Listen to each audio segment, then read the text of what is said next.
Hey, I am Dr. Jenn, and I'm really glad to have you in the den with Dr. Jenn.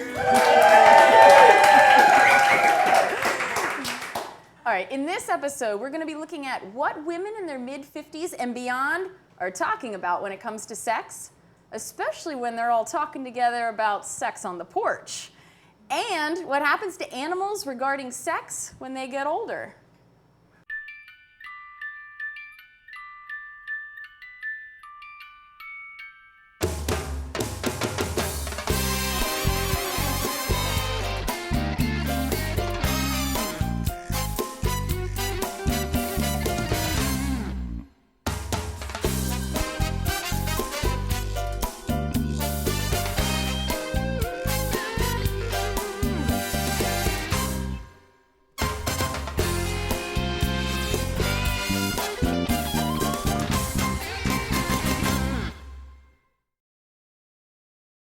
Okay, today's den guest is visiting from San Francisco. Cat Forsyth, who goes as Cat, is well known for her passionate belief that sexual happiness and vitality is our birthright and part of our wholeness as men and women throughout the lifespan.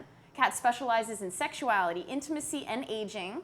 Her company, Get a Second Wind, I love that, provides seminars, webinars, and private coaching for clients from 45 to 105. Welcome, Cat. Thank you. So, I know at the ASEC Sexuality Conference, you're entertaining, you're educating audiences with your presentation, Sex on the Porch, unabashedly honest questions from women 55 and beyond about sex, love, and intimacy. All right, so what's Sex on the Porch? Okay. Well, Sex on the Porch is a monthly group that I hold for women 55, 65, 75. We have some 80-year-olds in there. That's awesome. We meet once a month and we talk about everything under the covers that you can possibly imagine. It's really an opportunity. Women in this age group particularly don't have a chance to talk.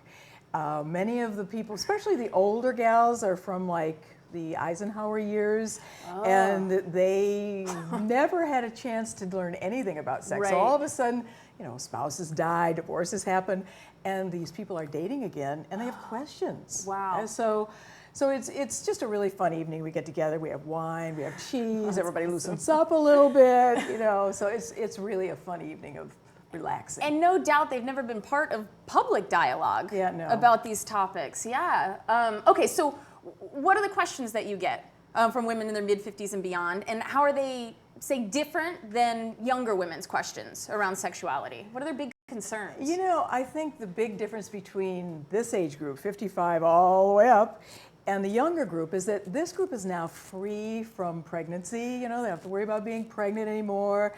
Kids have left the house. Their bodies are changing. So in spite of the freedom that you have, for a lot of these women, they're feeling a lot of tension around body image. You know, the boobs are sagging, the butt's sagging a little bit, you got a little bit of a tummy, you want the jowls fixed, should you have plastic surgery?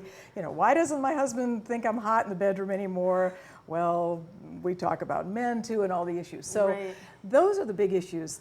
The biggest question I get is always on body image. Every time I pass an anonymous question box around, they put their questions in, it's always, I feel fat and ugly, how can I not feel that way? Followed by, am I normal?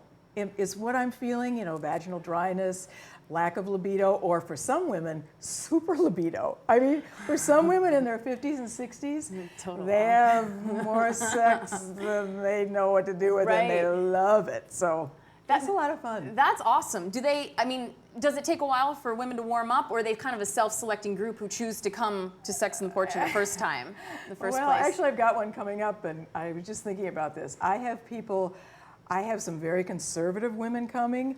I have one woman who is a sort of a psychic, and she's very liberal, so that should be interesting. I have several gay women coming, lesbian women, and I have one transsexual woman coming.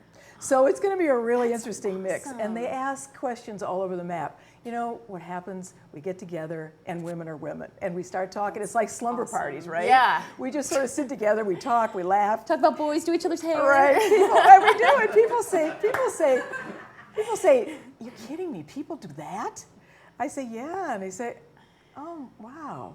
you know, maybe I'll try it. So That's, and it really speaks to fun. the safety of the environment that you're creating, that Yeah. women from such diverse backgrounds and experiences feel comfortable coming and sharing and opening up. That's awesome. Yeah. Well, so what's the big takeaway message for the women that come to Sex on the Porch? I think the big takeaway for women is 2 words: own it. Own it, baby. You know, you're changing, but we bring at this age, I'm of course barely in that age group, but nonetheless, we bring wisdom, a lot of life wisdom, a lot of confidence. And actually, I've done a little survey with a lot of men around the subject of aging and sexuality, and a lot of guys say, yeah, we can't help but look at the younger women, we're hardwired, but when it really comes to a great sex experience, we'd rather be with women who know their way around the block. That's awesome. So good. That's good to hear. own it, We should baby. make posters Yeah, of that totally. or something. We're working on it. Well, thank you so much, Kat, for being it's here and been so sharing fun. information.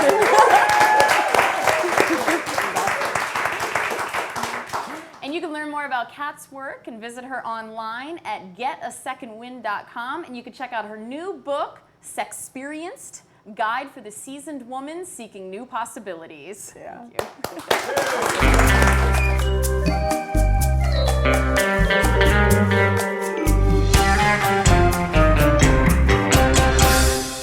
Sexual fun fact. All right, since we're talking about sexuality and aging, and we know it's not uncommon for humans to have some shifts and potential decline in sexual functioning with aging. But my question to you is, true or false? Non-human animals do not have a similar decline in sexual functioning as they get older. True or false?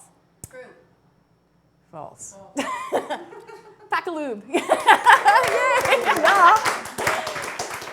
False. So it turns out that there can be an equivalent decline in non-human animals. For example, very old rabbits still attempt to copulate despite erectile dysfunction, and they will still copulate successfully after receiving Viagra. Which I know me, I'm like, they're giving Viagra to bunnies, which gives a new meaning to screwing like bunnies. So thank you so much to Kat for being here and sharing your insights from all of those that are doing Sex on the Porch with you. Thank you. And if you want to find me online, you can go to drjensden.com or Facebook and Twitter at Dr. Jen's Den. And as always, be kind to yourself.